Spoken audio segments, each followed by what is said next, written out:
हर महादेव। प्रणिपात माता।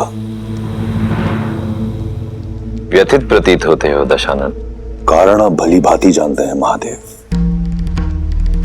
इस प्रकार सबके समक्ष आपने मुझे अपमानित क्यों किया?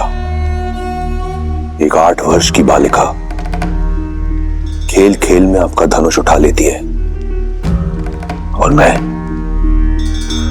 आपका महाशक्तिशाली परम भक्त उसे उठा नहीं पाया।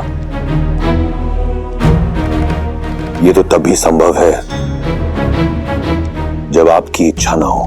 कारण मेरी इच्छा नहीं दशानन, कारण है तुम्हारे कर्म। केवल मेरा भक्त मात्र होने से ही तुम्हारे कर्मों का फल तुम्हें छोड़ेगा नहीं। अभी भी समय है, अपना मार्ग बदल लो। अपनी असीम शक्ति और संपत्ति का उपयोग संसार के हित के लिए करो। इस संसार से मुझे कुछ नहीं मिला महादेव। जो भी पाया छीनकर। परंतु आप तो वो शिव हैं जिन्होंने अपने भक्तों के लिए विष पिया। तो आपने अपने इस भक्त को अपमान का विष क्यों पिलाया? बिना निमंत्रण मिथिला जाकर अपने अपमान को तुमने स्वयं आमंत्रण दिया दशानन। मैं जानना चाहता हूं रावण कि वो ऐसा क्या था जिसे पाने की लालसा तुम्हें मिथिला तक ले गई।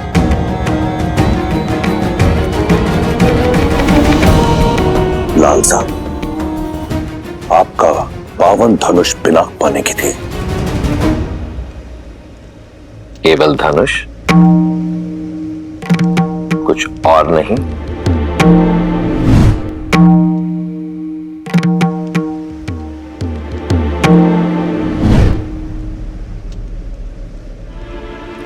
बोलो दशानन, आज तुम अपने अहंकार की भावना से इस सीमा तक ग्रसित हो चुके हो कि स्वयं अपने इष्ट के समक्ष असत्य कह रहे हो। और यही तुम्हारा उत्तर है रावण।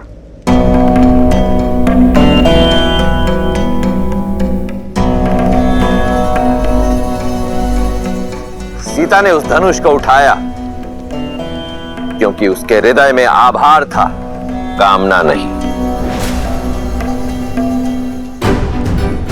और तुम उसी धनुष को नहीं उठा पाए क्योंकि तुम्हारे हृदय में अहंकार था, भावना नहीं। तुम अत्यंत सौभाग्यशाली हो लंकापति कि तुम्हारे पास मंदोदरी जैसी पतिव्रता पत्नी है,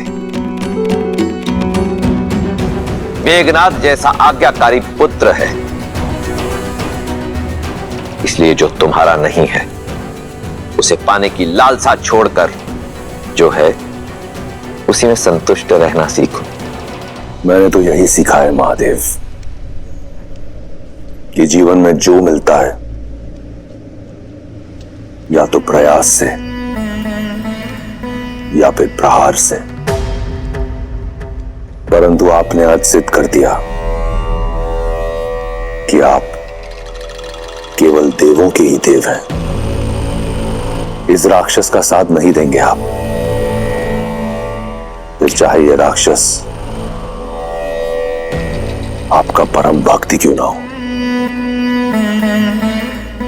आप ईश्वर हैं, जैसे आपकी इच्छा। रहिए आप देवों के देव, परंतु फिर अपने इस राक्षस भक्त से अपनी प्रवृत्ति बदलने की अपेक्षा न करें।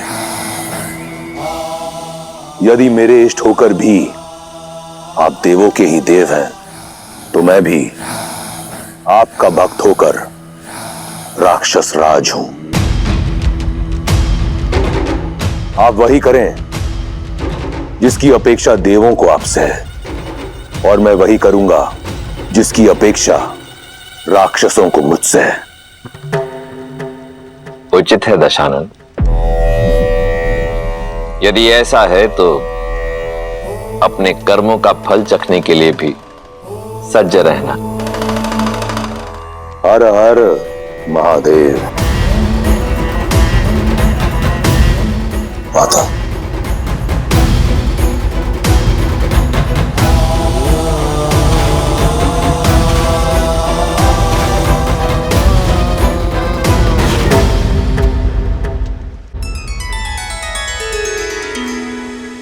रावण का क्रोध तो देख लिया, अब राम और सीता का प्रेम भी दिखा दीजिए। बताइए ना, विश्वामित्र राम को लेके जनकपुरी कब जाएंगे? कब होगा उन दोनों का मिलन? जब समय आएगा तब ऋषि विश्वामित्र का मार्ग मिथिला की ओर जाएगा। लक्ष्मण, गुरुवर की आगे की यात्रा के लिए भी सज्ज हो। भैया, मुझे ऐसा प्रतीत होता है कि गुरुदेव आपको किसी महत्वपूर्ण कार्य के लिए सज्ज कर रहे हैं, अत्यंत महत्वपूर्ण। सही कहा लक्ष्मण, उनके हर कर्म के पीछे उद्देश्य होता ही है। अब उनकी इच्छा क्या है ये तो मैं नहीं जानता भैया, पर मेरी इच्छा है कि कदाचित मैं मिथिला नगरी भ्रमण कर पाता, देख पाता वहां का सौंदर्य और विशेषतः वो शिव धनुष। कितना अच्छा होता ना भैया। इच्छा तो मेरी भी यही है लक्ष्मण। आज हम यही विश्राम करेंगे राम। जो आज्ञा गुरुदेव। जो आज्ञा करते। अब जब यहां विश्राम कर ही रहे हैं तो तुम जाकर मिथिला नगरी देखा हो राम। जहां विश्राम करते हैं वहां की लोक संस्कृति जानने से ज्ञानवर्धन होता है।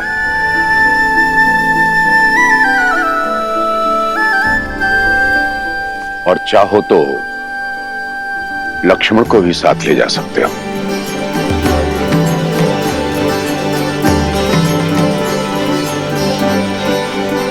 कब चलना है लक्ष्मण? अभी इसी क्षण, तुरंत। कौन जाने कब अपना विचार बदल लें गुरुदेव। आइए आइए।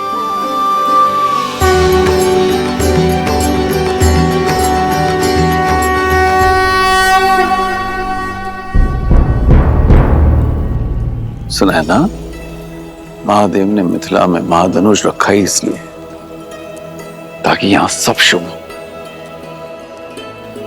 विश्वास रखो।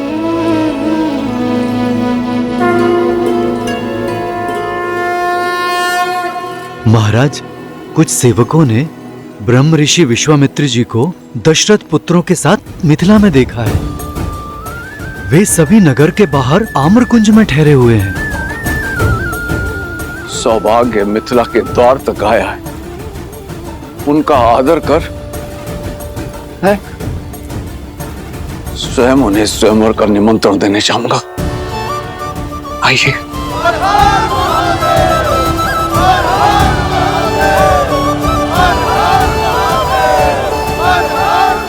मैथिली जब विवाह करके चली जाएगी तो इस मिथिला को कौन संभालेगा? मिथिला और मैथिली दोनों को महादेव ने संभाला है, आगे भी संभाल लेंगे। महालक्ष्मी जैसा दिव्य स्वरूप आया है पुत्री। प्रार्थना करती हूँ कि नारायण जैसा दिव्य वर मिले तुम्हें।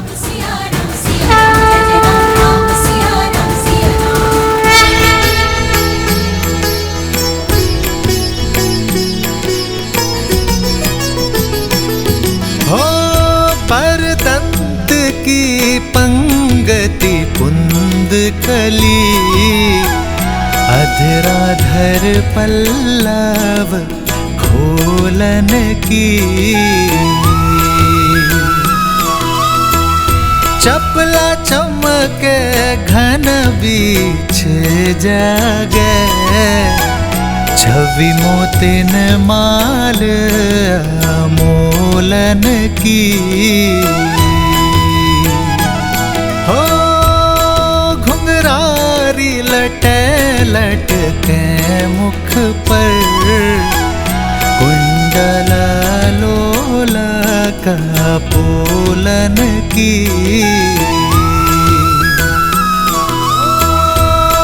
निर्छावरी प्राण करे तुलसी, बलि जाऊं ललायन बोलन की।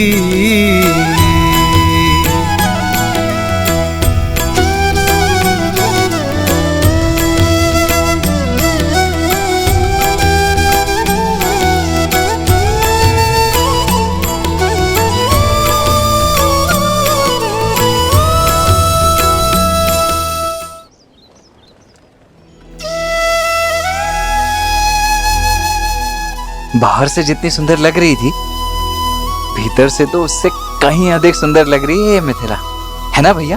हाँ लक्ष्मण, मिथिला का सच्चा सौंदर्य यहाँ के लोगों की सोच और संस्कृति में ज्ञान का गढ़ है ये नगर।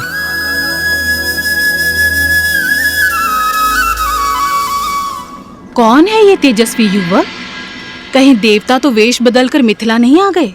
देवता क्यों, कहीं के राजकुमार भी तो हो सकते हैं। सीता स्वयंवर में आए हो, राजकुमार ऐसे गलियों में विचरण करते हैं क्या? कोई गंधर्व तो नहीं हो भी सकता है। चलो चलो आओ देखते हैं।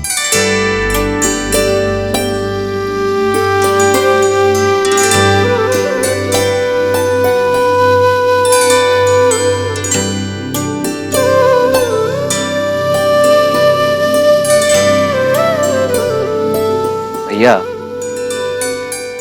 वो स्त्रियां दिख रही हैं। मुझे ऐसा प्रतीत हो रहा है कि वो हमारा पीछा कर रही है, परंतु क्यों? स्वयंवर का वातावरण है लक्ष्मण। हो सकता है तुम में अपनी पुत्रियों का वर ढूंढ रही हैं। फिर तो पहले आप पकड़े जाएंगे भैया। ज्येष्ठ भ्राता का विवाह पहले होता है। लक्ष्मण, यहाँ ज्येष्ठ कौन है कोई नहीं जानता। आप मुझे भयभीत करने का प्रयास कर रहे हैं। जाइए, मैं आपसे बात नहीं करूंगा। लक्ष्मण आओ। अब तक समझ में नहीं आ रहा ये राजकुमार है या मनुष्य के वेश में कोई देव। एक उपाय है, हम इन्हें अपनी ये मिठाइयाँ और ये सामान बेच देते हैं। मूल्य चुकाने के लिए इन्हें धन देना होगा। यदि इन्होंने धन दिया तो ये राजकुमार है, और यदि इनके पास धन नहीं हुआ तो फिर तो ये देवता है, देवता। चलो